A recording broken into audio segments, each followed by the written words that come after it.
Então, pronto, estamos gravando. Vou compartilhar agora a janela.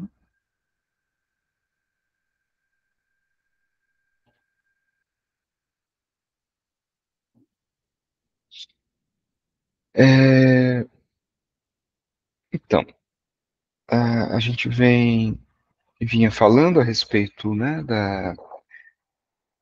da questão da procriação, né, a pergunta sobre a procriação e a morte, o pai e o falo, né, a gente está concluindo esse tópico, né, onde, de alguma forma, o Alfredo vem discorrendo a respeito da diferença entre que pai é esse, que falo é esse, né?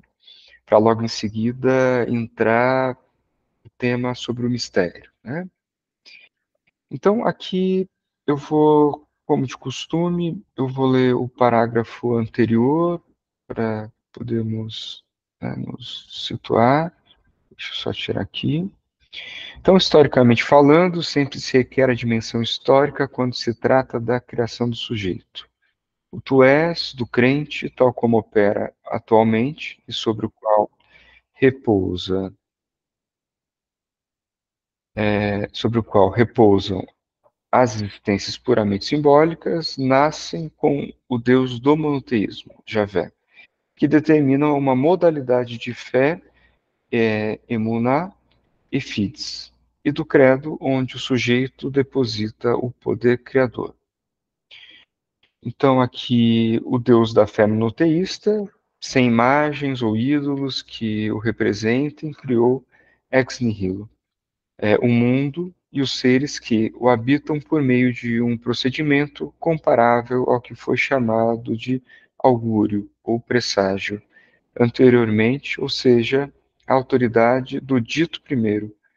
E o Antigo Testamento afirma que Deus disse: faça-se a luz, e a luz foi feita. Né?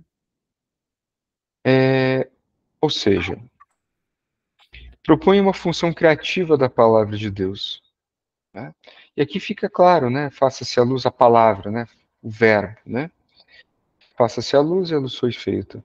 É, a posição do sujeito crente e a de temor e tremor em relação ao efeito produzido na realidade humana pela potência criativa e mortificadora da ordem significante. Introduz o sagrado, o santo e o sobrenatural. Temor e tremor que se manifestam como estupor e surpresa, que em seu nexo etimológico dão base ao complexo de castração, sempre associado ao Pai, ao Deus e, como será visto, ao Falo. Então, por aqui ainda continuamos nessa relação com o Pai, né? Que Pai que é esse, né? Se trata desse Pai simbólico, esse Pai, né? Que não é o Tata, né? De alguma forma a gente vai ter da distinção, né? Mas é o Pai do monoteísmo, né? O Pai que cria a partir da fala do verbo, né? Do nada, do ex nihilo. Quando essa função do Pai está fora cluída, torna-se impossível a fé ou crença nas existências simbólicas. E o que assim não se sustenta no simbólico, mas é logicamente necessário ao sujeito para dar conta de suas relações sociais com os outros e outros, grandes outros, em relação ao simbólico, ao imaginário e ao real. Retorna como real nas alucinações, né, na foraclusão, como imaginário na significação delirante, ou como no neologismo, quando o símbolo deixa de funcionar como tal. Mas, assim, precisamente não servem para sustentar as existências simbólicas. Então, é desse Pai que se trata, né, para pensarmos o nome do Pai, né, essa função. E aqui, a partir de agora, é muito interessante essa parte, que nessa articulação, né, entre, né, o Pai, o Falo, é, entra agora a noção de mistério. Né? Então, Lacan afirma que a pergunta o que sou aí, ou seja, aquela que é possível que o sujeito se faça a partir do seu outro, né, e lembrando o seu, isso aqui corresponde àquela citação, né, que o Alfredo apresentou, do seu outro e tudo mais, em relação à própria existência. Se é recebida, é articulada como uma pergunta sobre o sexo e sobre a contingência do ser, homem ou mulher, e ser ou não ser. Então, aqui o Alfredo ainda, a gente ainda está trabalhando sobre aquela citação do Lacan sobre a inefável e estúpida, né, existência. E ainda está sendo desdobrado isso, né? Porque para se pensar isso, essa pergunta, que é posta apenas no campo do intervalo, é necessário esse enodamento, né? Entre pai, falo, mistério, tá? Então, essas perguntas enodam seus mistérios com os símbolos da procriação e da morte. Não se trata apenas do pai. O plural dos símbolos indica além do pai, o falo. O termo mistério também o faz, pois mistério e falo estão intimamente ligados. É necessário prestar muita atenção ao termo mistério em si mesmo, devido à sua grande importância e ao fato de que, aparentemente, ainda está sendo negligenciado pela maioria dos comentaristas de Lacan. Então a gente precisa entender que o falo está necessariamente ligado à ideia de mistério. Tá? Então, quando vem a crítica a respeito por que pai, por que usar o termo falo, né, a gente está falando de outra coisa, em outra articulação. Né? Então, tanto como o pai, né, que está colocado, né, nas frarias, não o pai, né, que de alguma forma é o pai biológico, não se trata desse pai, mas é o pai de uma outra lei, a lei da crença, né? Não da lei legal, né? Da legalidade. Né?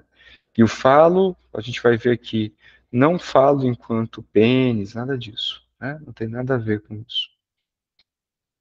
Então, o que é o mistério e qual é a sua diferença com um enigma ou charada? Um enigma ou charada, por mais obscuros que sejam, podem ser resolvidos, como aconteceu com o enigma proposto a Édipo pela Esfinge. O mistério não tem resposta, nunca poderá ser respondido. Então, repare, a gente está dizendo que o mistério não tem resposta e ele está articulado ao falo, que é algo muito importante. E isso está articulado à pergunta sobre a existência, né? Inefável e estúpida existência. Né? Que, como ele disse, né, que faz a partir do seu A. Né? O que sou eu? O que sou aí? É da natureza de um mistério, pois carece, por razões estruturais, de resposta. Né? E ele vai explicar essas razões estruturais, que é da ordem do significante. Então, em outras palavras, onde a dimensão da existência inefável e estúpida morde mais forte, é, segundo Lacan, no sexo e no ser, que existe apenas como pergunta, pois sua resposta permanecerá para sempre nos mistérios. Então, esse é um ponto bastante fundamental a respeito disso, né, sobre o sujeito. Não há resposta, há sempre pergunta. A pergunta que está é uma pergunta articulada ao mistério. Né? Nada dá conta de responder sobre sexo, sobre homem, mulher, sobre a identidade, né, sobre a vida e a morte, sobre o ser. E aqui peço desculpas pela omissão. Aqui, não, aqui foi outro ponto. Eu pedi ajuda. Os mistérios, e cada vez que Lacan fala de mistérios ou os mistérios, é importante ter isso em mente. Indicam, além disso, um conjunto de questões precisas e extremamente interessantes relacionadas ao falo. Os mistérios remetem às práticas religiosas secretas mais antigas, ligadas ao sentido oculto ou escondido de um símbolo ou conjunto de símbolos. Então aqui o Alfredo está fazendo essa arqueologia de novo, né, buscando tentar entender de onde está vindo essa ideia de mistério, de falo. Né? As religiões dos mistérios se desenvolveram principalmente entre os séculos 6 a.C. e, e 4 depois de Cristo, ou seja, por cerca de um milênio. Embora sua origem remonte às tribos agrícolas e pastoris mais primitivas de várias partes do mundo, anteriores, em grande medida, ao período mencionado. E aqui está falando, né, sobre, nos vestígios das culturas mais milenares, nos primórdios da própria humanidade, a presença do símbolo fálico já é evidente. Isso a gente pode constatar, por exemplo, na tradição hindu e anterior a ela, né, isso é muito comum, né. Os cultos pagãos, né, e aqui vem uma importância, né, porque dentro da demarcação religiosa ocidental, o cristianismo está muito, muito presente, mas é importante retroagir. Então, os cultos pagãos foram destruídos pelo cristianismo, quando este se tornou a religião oficial. Paradoxalmente, este último conserva um número significativo de mistérios, precisamente porque as religiões de mistério tiveram seu período de maior florescimento durante os primeiros 3 séculos desta era, momento que o cristianismo estava estabelecendo seus dogmas e rituais. Entre os elementos compartilhados pelas religiões de mistério e pelo cristianismo estão o batismo, a utilização de 25 de dezembro como data significativa, uma data usada por cultos de mistério antes do cristianismo, a Madonna com Bambino, que é a representação da mãe Isis amamentando seu filho, até os termos igreja, que é a assembleia de mistérios, e sacramento, sacra, santo e mento de mistérios. Indicam isso. O cristianismo possui, entre outros, os seguintes mistérios reconhecidos como tais: o da encarnação, o da trindade, o da ressurreição e o da redenção. Todos enquanto mistérios, ou seja, que não estão, não podem ser respondidos, né? Porque está ao nível da fé, né?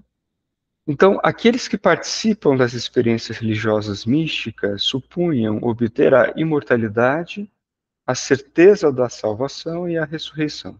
Tais elementos também foram incorporados pelo cristianismo destes cultos. Então, as religiões de mistério caracterizavam-se por seus cultos secretos, reservados apenas aos iniciados. Eram religiões fundamentalmente iniciáticas. Aqueles que participavam de seus ritos eram oferecidos a possibilidade de experimentar experiências religiosas, perceber o contato com as divindades que as religiões oficiais não ofereciam.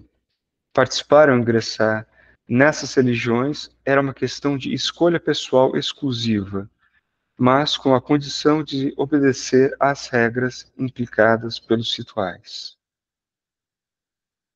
E aqui a etimologia do termo mistério deriva do verbo mien, que significa fechar, especialmente os olhos e os lábios, o que remete à experiência de visões místicas.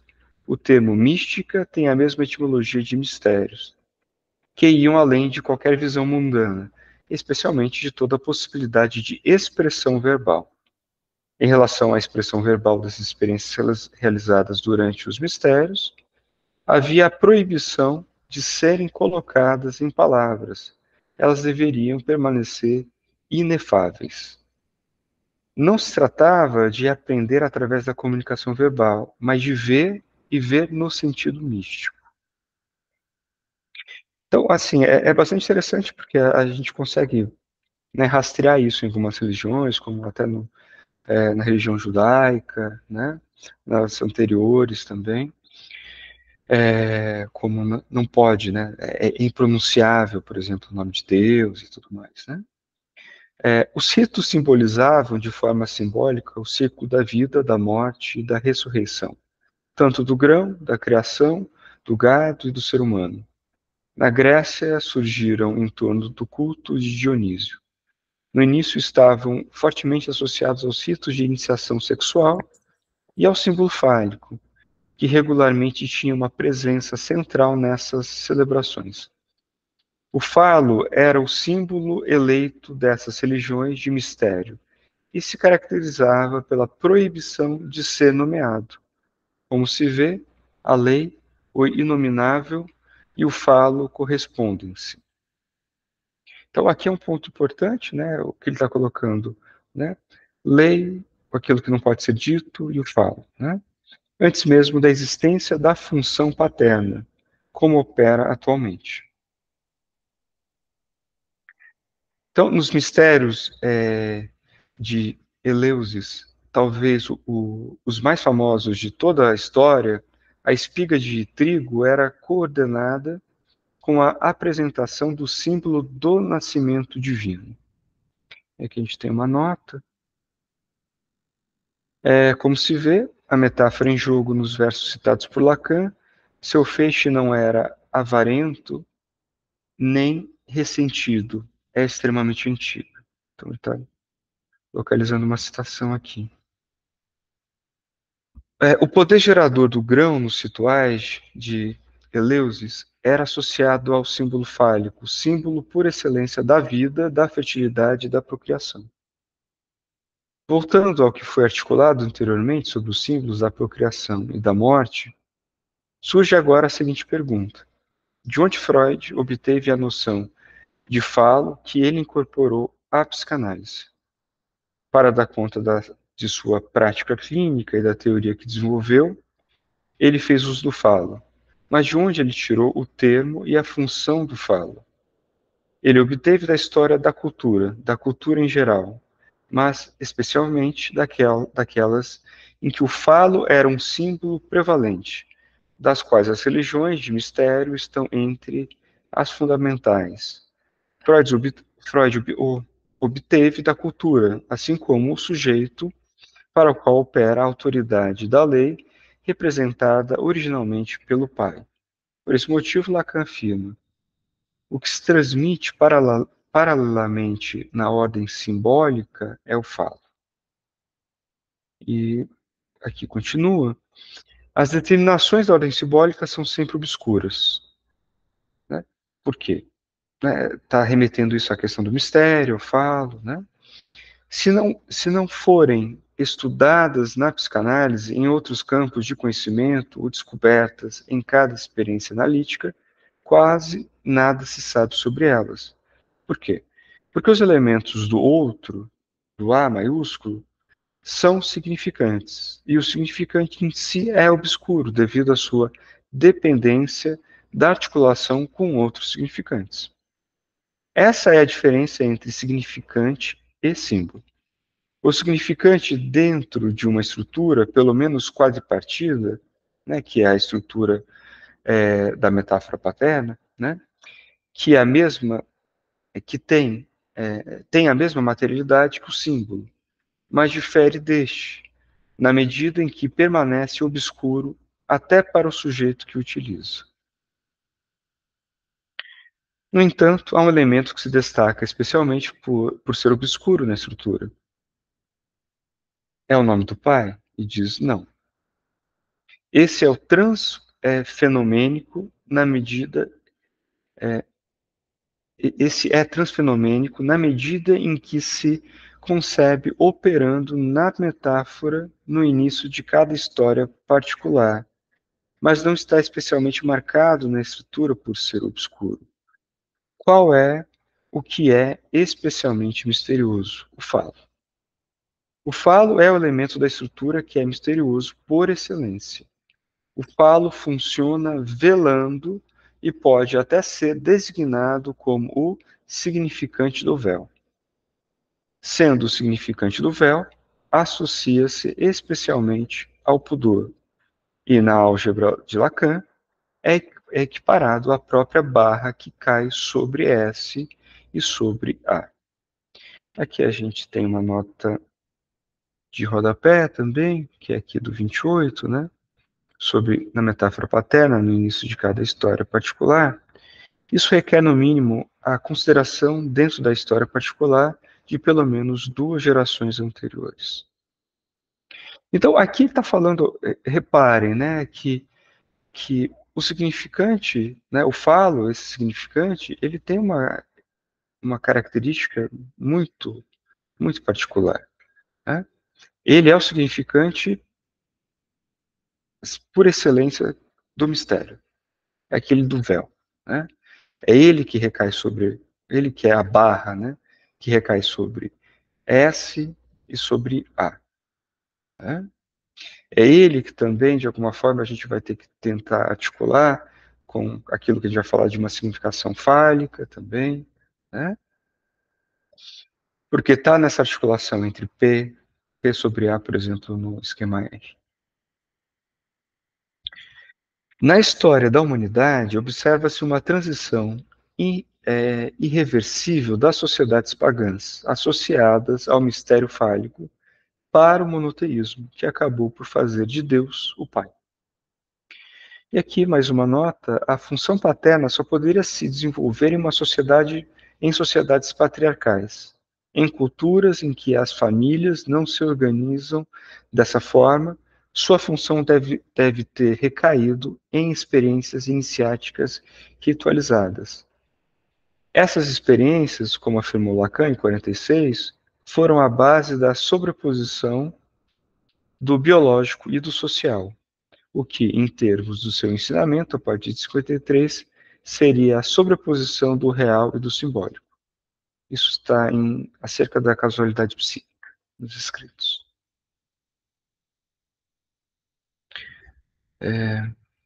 Esse processo adicionou mais um fator de obscurecimento, né? Qual?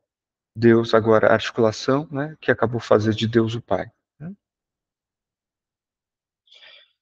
De obscurecimento, a função do falo.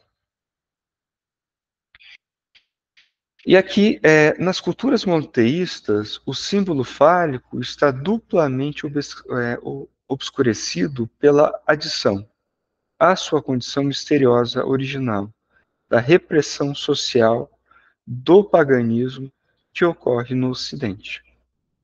Quais são os símbolos que, ao se enodarem, permitem e fornecem a condição de possibilidade para que se receba do outro a pergunta sobre o sexo, a vida e a morte, o significante fálico e o significante nome do pai? Se esses elementos estiverem ausentes em a um sujeito não será apresentada a pergunta sobre sua inefável e estúpida existência, que articula a vida e a morte com a sexualidade. Né? Então a gente vai perceber que esses dois elementos são fundamentais, são não só fundamentais, são elementais, são assim, imprescindíveis para a formulação da pergunta a respeito desse mistério. Né? E aqui a gente chega na letra F, a função da pergunta. E a gente tem uma citação aqui do Lacan, se eu não me engano, ela está em uma questão preliminar, que a questão pergunta de sua existência inunde o sujeito, suporte-o, invada-o ou até o dilacere por completo, é o que testemunham ao analista as tensões, as suspensões e as fantasias com que ele depara, mas resta ainda dizer que é sob a forma de elementos do discurso particular que essa questão no outro se articula. Tá, nessa citação fica condensada muitas coisas que ele vai falar, né, a respeito dessa pergunta, né, porque essa é a primeira parte da articulação com a inefável, estúpida existência, né, dizendo de que a pergunta sobre a existência inunda, né, mas ao mesmo tempo suporte-o, suporte, ao mesmo tempo que invade, ao mesmo tempo que dilacera. Né? Nessa citação de uma questão preliminar, Lacan afirma que a pergunta pela existência inunda o sujeito e o suporta, né, enquanto suporte, o que serve como sustentação para a teoria psicanalítica lacaniana. Que elementos descritos por Lacan desempenham a função de suporte ou sustentação do sujeito do desejo? O fantasma. E aqui o Alfredo prefere a utilização do termo fantasma Aqui na tradução das AA foi utilizado fantasias, mas na edição em espanhol está utilizado fantasma. A pergunta pela existência, que inunda o sujeito, o sustenta e o suporta, é o texto do fantasma. Anteriormente, foi dito que, diante da existência inefável e estúpida, o sujeito fica, em relação a isso, boquiaberto, perplexo. O que o sustenta diante disso? O texto do fantasma. Qual é a forma mais sutil pela qual o fantasma o sustenta diante disso? Através do texto de uma pergunta. É uma ideia com estrutura de banda de Möbius. O mesmo que torna a existência algo estúpido e inefável, em seu reverso contínuo, sustenta e apoia a existência, velando sua condição.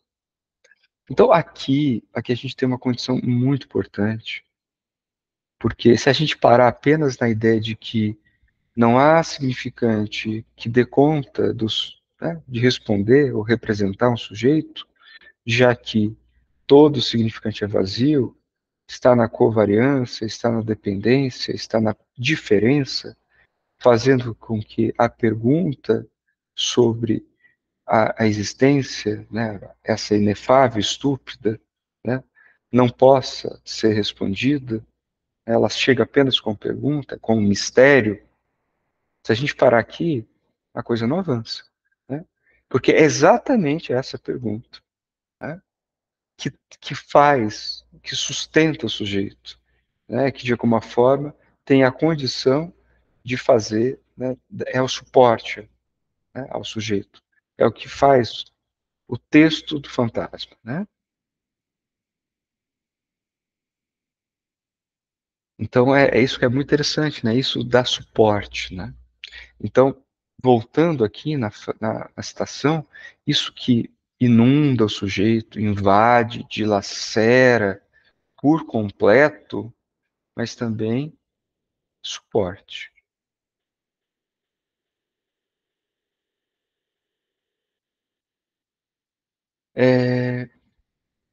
Dada a inexistência do significante que representa o sujeito fica dividido entre os elementos do discurso. O que o resgata dessa divisão? Qual é o suporte do sujeito considerado essencialmente uma posição intervalar, o fantasma? Por que pode haver uma função fantasmática que sustente o sujeito? Dado que do outro só pode vir a pergunta, então isso é fundamental, do outro só vem a pergunta, essa pergunta pode ser usada como suporte ou sustentação. Pode-se ter a impressão de que a pergunta, o que sou eu, ataca a consistência e o ser. Por isso, muitas vezes é evitada. O que Lacan propõe é que, dada a inexistência do ser do sujeito, então essa é a condição, né, dentro dessa ordem significante, a própria pergunta pode funcionar como suporte, ou seja, cumprir a função de tela e superfície de projeção do fantasma. Então, a gente está dizendo, olha que interessante, né?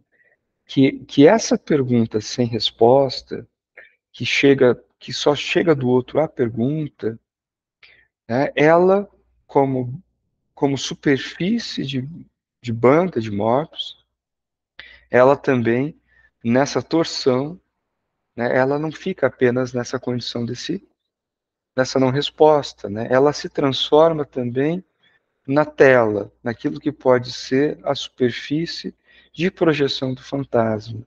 E é o que dá suporte, é o que pode dar suporte ao sujeito. Aqui é importante fazer uma distinção entre a função da simples pergunta, equivalente ao seu signo, né? E o signo está aqui, ó, né? Enquanto interrogação, e temos aqui também A forma do grafo 3 do desejo, quando aparece, né, o que foi, né, a pergunta sobre o que quer, né, ou seja, o sinal de interrogação como é escrito em francês, né? Então, aqui então, retomando aqui.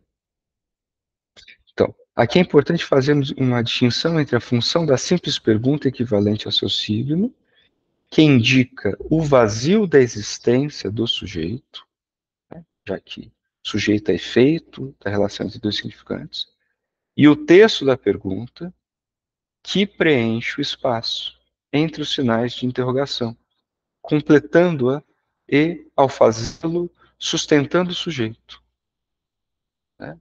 Então, a condição é que o sujeito é vazio, né, já que é intervalar, e é exatamente por ser intervalar, por não ter essa resposta, é possível se fazer uma pergunta. E essa pergunta tem a função de preenchimento de espaço, né? E somente assim é possível sustentar o sujeito. Sendo assim, torna-se evidente que a simples pergunta, expressa por o que sou aí, é universalizável como função, enquanto o texto, então aqui é a diferença, né?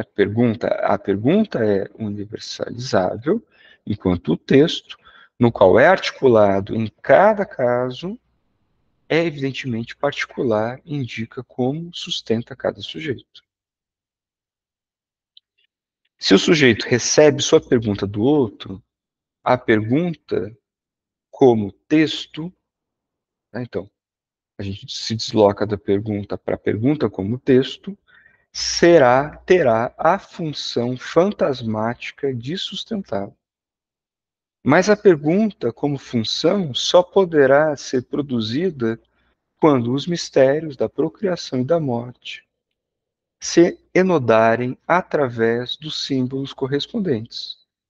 Ou seja, existe uma pré-condição para que a pergunta passe para a pergunta-texto, né? E se articule a isso. E quais são essas condições?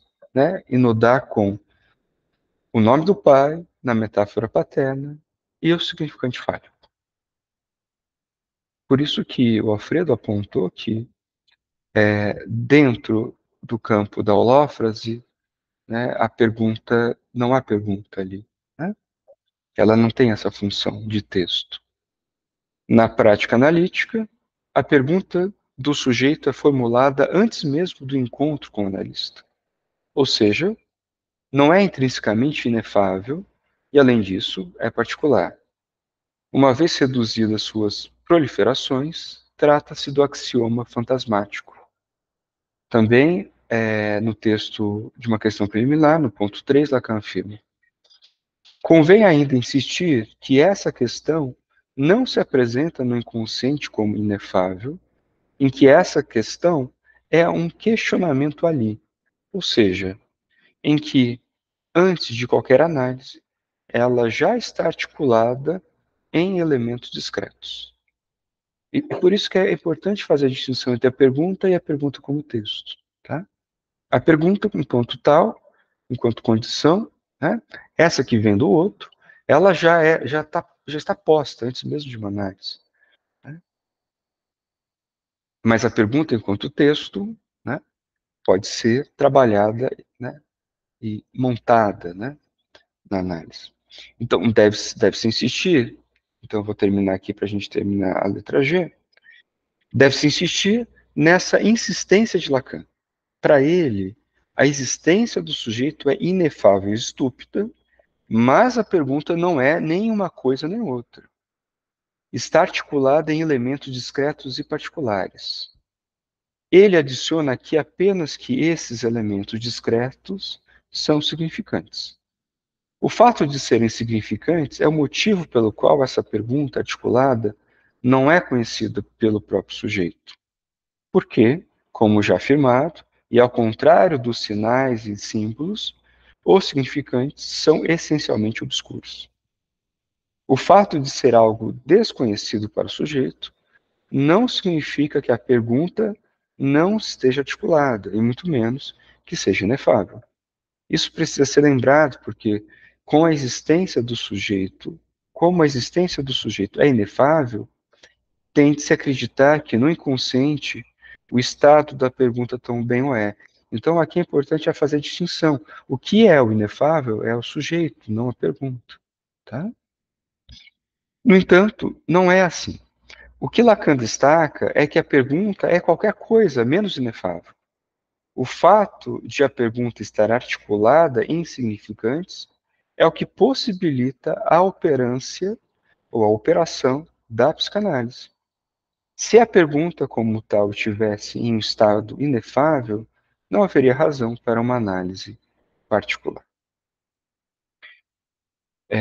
Então, pessoal, a gente, né, encerra aqui essa apresentação, e essa parte é muito importante, ela é algo de um fundamento da psicanálise, da teoria lacaniana, assim, que fica muito aquém, de lado, né, de muitos estudos, né, e é fundamental, porque aqui está posta, primeiro, né, o que Alfredo está pondo enquanto condições mínimas para uma análise acontecer dentro do campo do intervalo, e na comparação, e na diferença, né, e na torção, poder pensar, inclusive, a psicose, a holófrase. Né? Aqui também estão os fundamentos do que é o nome do Pai, né, o que é o falo, né, o que é esse mistério, essa pergunta, né, que assim, que de alguma forma alguns comentaristas de Lacan não falam, essa pergunta que vem do outro invertida, mas nunca dizem exatamente do que se trata, qual que é o sentido disso, qual que é a lógica posta, né? Porque não, possivelmente muita gente fica perdido nesse ponto, né? Aqui fica bem explicitado, né? Eu acho que o Alfredo tem esse cuidado, né? Ele faz um resgate histórico, né? É muito didático, né? Enfim, é bastante fundamental, principalmente esse final aqui, né? É pensar a respeito da pergunta, né? Sobre a existência inefável e estúpido, né? Então, o que é inefável e estúpido? É a existência. A pergunta não é nem um pouco inefável, nem um pouco estúpida. Ela é fundamental para uma análise existir. Na verdade, ela é condição para uma análise existir. Né? Só que a existência é, sim, inefável e estúpida pela própria condição significante. Né?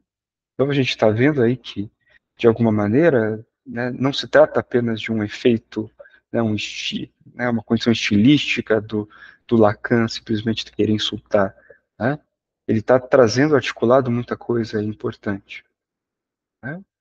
Então, e como que a partir disso, né, o que sustenta a partir disso essa fora-oclusão de S, né, e o que taxa tanto S quanto A, vai ser o falo, esse que é da ordem do mistério, né, é, é o fundamento ali, o que vai sustentar então vai ser depois o fantasma, né, essa condição fantasmática. É isso que vai dar condição de sustentação do sujeito, que preenche esse espaço vazio, intervalar. Né? Então tem muita coisa aqui. E aqui, de repente, a gente vê algo que sai de uma certa condição inicialmente posta, de uma certa impotência, tá? Não tem resposta. Então se vire com a falta de resposta. Né? Mas agora é uma condição de potência, porque aí se coloca a possibilidade de trabalho.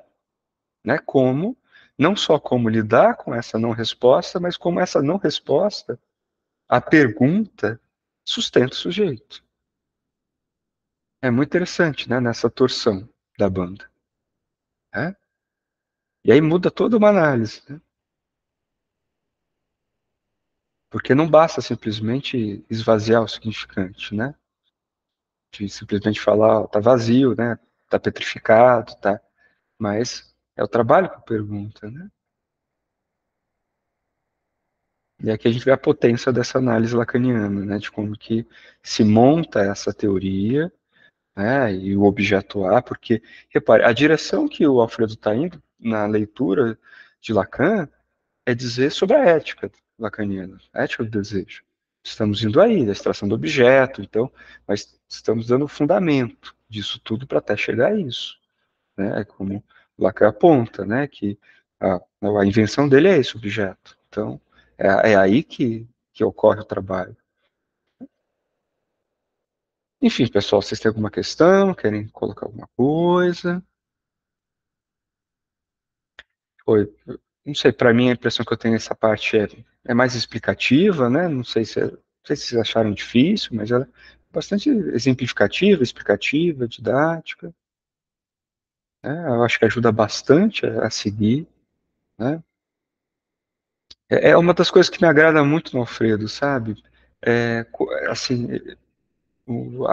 muitas coisas que ficavam muito abertas, sabe, na teoria lacaniana, e que aqui a gente vai conseguindo fazer uma certa amarração teórica, e que sem essa condição mais fundamental, esses fundamentos, a coisa é muito difícil de avançar, né, na teoria lacaniana.